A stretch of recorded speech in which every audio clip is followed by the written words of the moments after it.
अनंतकोटि ब्रह्मांड नायक राजाधिराज योगीराज सच्चिदानंद सद्गुरु भक्त प्रतिपालक भक्त वत्सल सेगांव निवासी संत श्री गजानन महाराज की जय।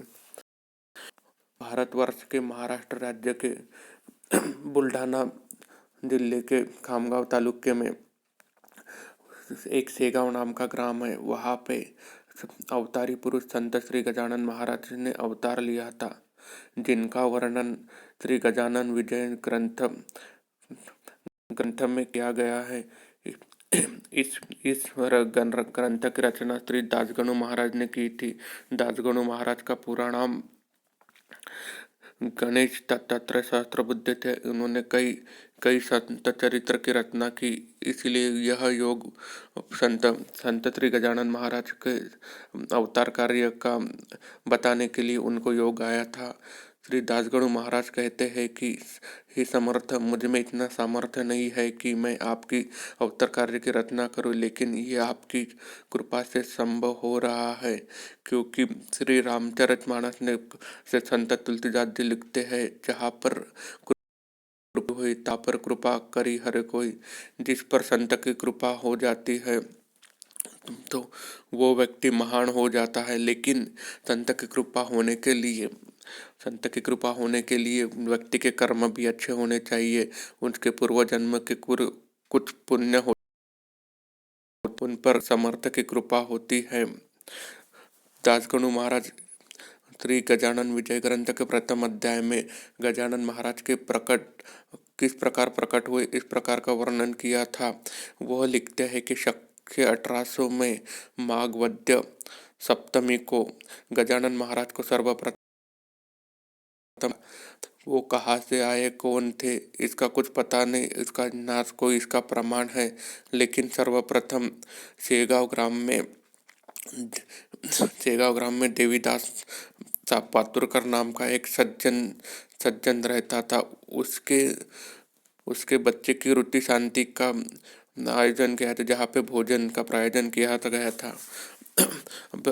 जो भोजन करने के बाद लोगों ने जो पत्तलें बाहर फेंकी थी, वहीं पर सर्वप्रथम योगी संत श्री गजानन महाराज को देखा गया था। गजानन महाराज वहाँ पे झूठा अन्न प्राशन कर रहे थे। वो इस बात का प्रत्यय लोगों को देना चाहते हैं कि अन्न ही पूर्ण ब्रह्म है, उसको नाश मत कीजिए। इसलिए उस रास्ते से सैकड़ों नारी नर जा रहे थे, लेकिन किसी की दृष्टि संत के इस कार्य पर नहीं पड़ी। वहीं से दो सज्जन, एक वेंकटलाल अग्रवाल और दूसरा दामोदर पंत वहां से गुजर रहे थे, तो उनकी दृष्टि गजानन महाराज पर पड़ी। उन्होंने उनका सूक्ष्म से निरीक्षण किया। प्रथम तो वो उनको पिशाच लग रहे थे, लेकिन मन में उनकी शंका हुई कि ये कोई अवतारी पुरुष है, इनका आजू बाजू का कोई ध्यान नहीं, ये अपने कार्य में मग्न है। तब दोनों सज्जन उनके लिए, लेकिन ये झूठे अन्न क्यों खा रहा है, ऐसी उनके मन में शंका होगी। अगर वो चाहते तो देवीदास जी को अन्न मांग लेते, तो देवीदास भी बड़ा मन का उदार था, वो महाराज को अन्न दे देता। लेकिन महाराज को ये लीला इसलिए करना पड़ी क्योंकि वो अन्न है पूर्ण ब्रह्म, यह इसका प्रायोजन करना चाहते थे। तो फिर उन सज्जन में से वेंकटलाल अग्रवाल देवीदास जी को कहते हैं कि आप महाराज के लिए कुछ खाने को लेके आइए। तो वो तुरंत जाते पत्तल महाराज को लेके आता। महाराज पूरा अन्न खाते हैं और पानी के लिए उनके पास एक तुम्बा होता है।